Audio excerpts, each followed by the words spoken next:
So we were discussing the English. No?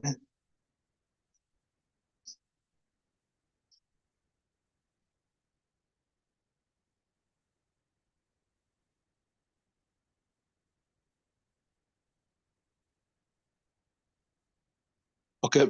Bismillahirrahmanirrahim. Nahmaduhu wa nusalli ala rasulil kareem. We were still discussing this verse here. إذ يوحي ربك إلى الملائكة أني معكم فثبتوا الذين آمنوا سألقي في قلوب الذين كفروا الرعب فاضربوا فوق الأعناق واضربوا منهم كل بنان. It's translated as follows: and when your Lord revealed to the angels that I am with you, so make those who believe firm.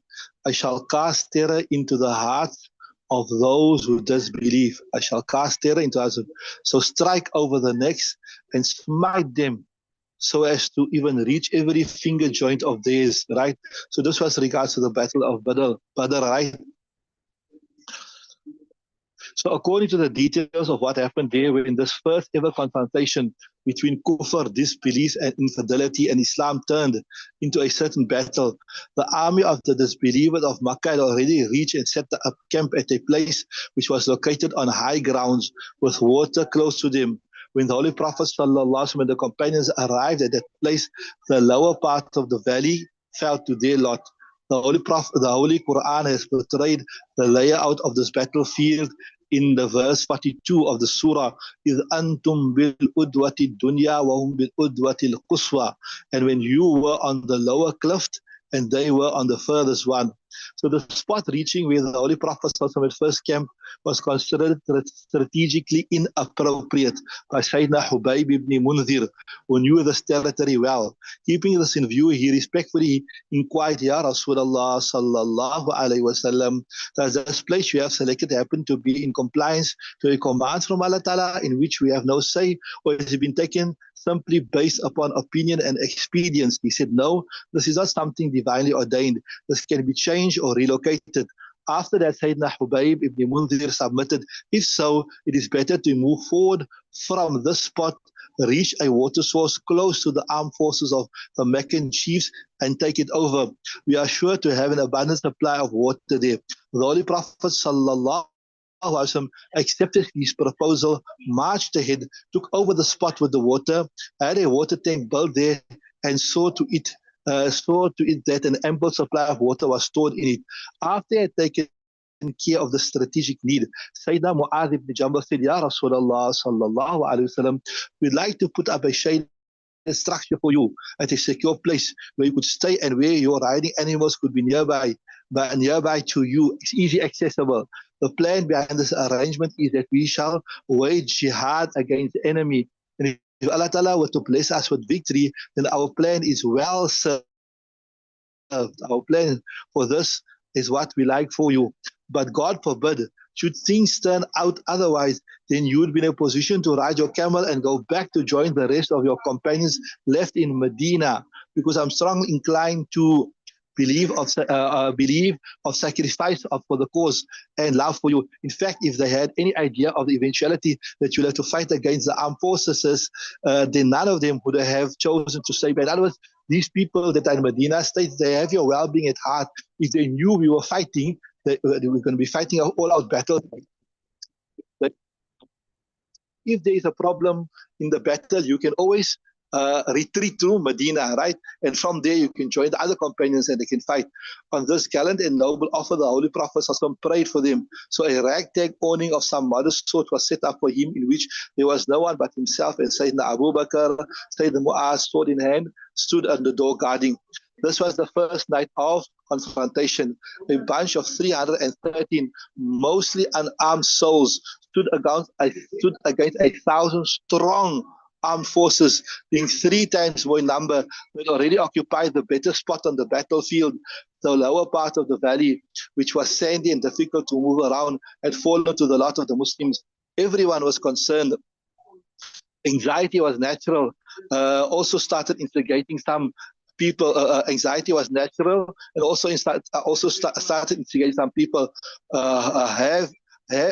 Here you are claiming onto the path of truth, And at a time so crucial, you are busy making tahajjud prayers rather than going to take some rest.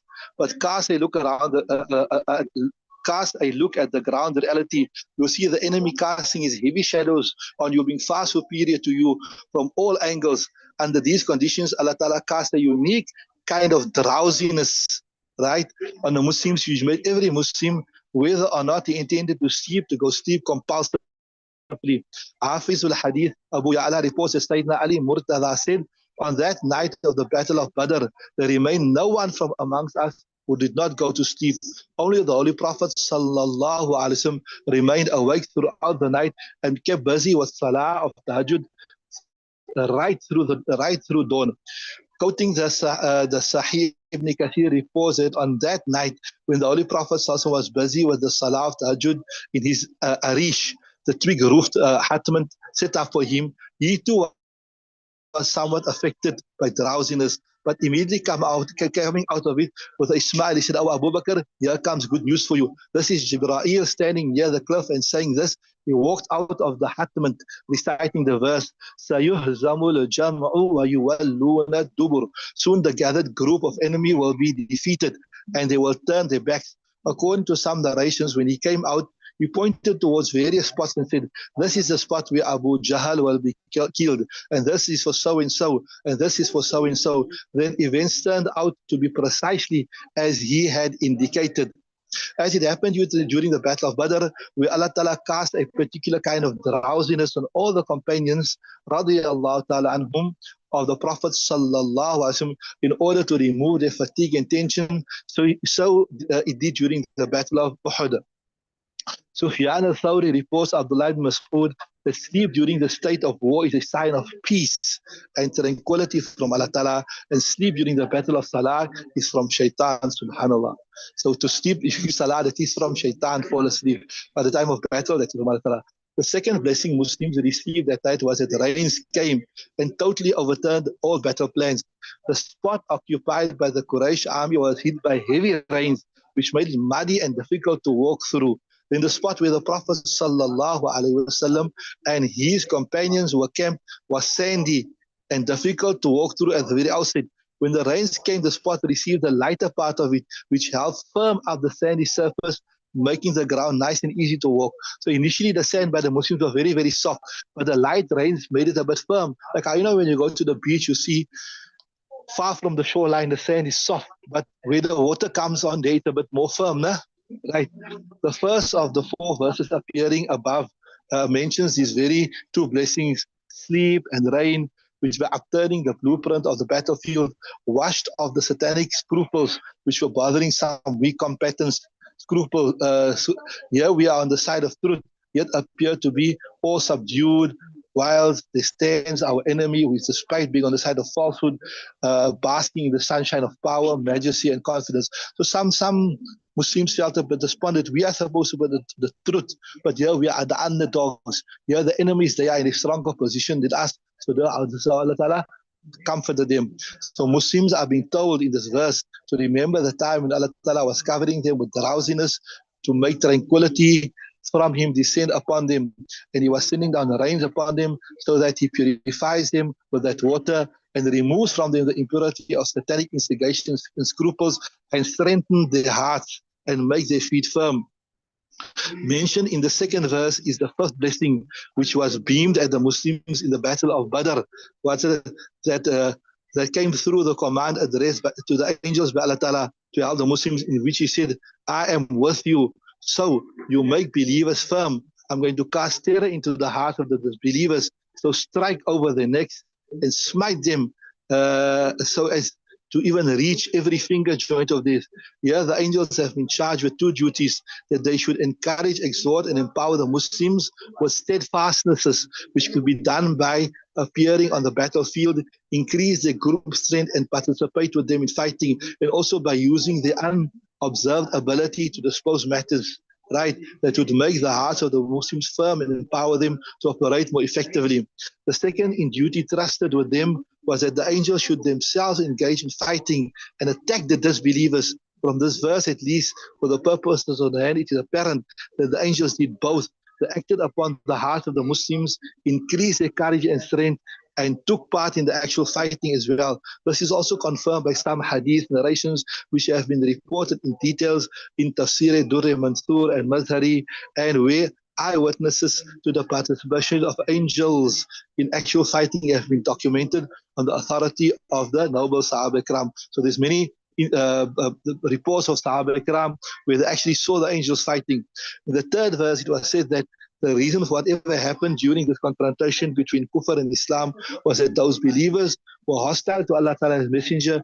And whoever became hostile to Allah Ta'ala and His Messenger, then for him the punishment of Allah Ta'ala is customarily severe. This tells us that on the one hand, Muslims were the blessed ones in the Battle of Badr, for victory became theirs. On the other hand, by sending punishment on the disbelievers through Muslims, they were chastised a little for the evil doings, while the much heavier punishment awaits them in the hereafter, both of which have been described in the fourth verse.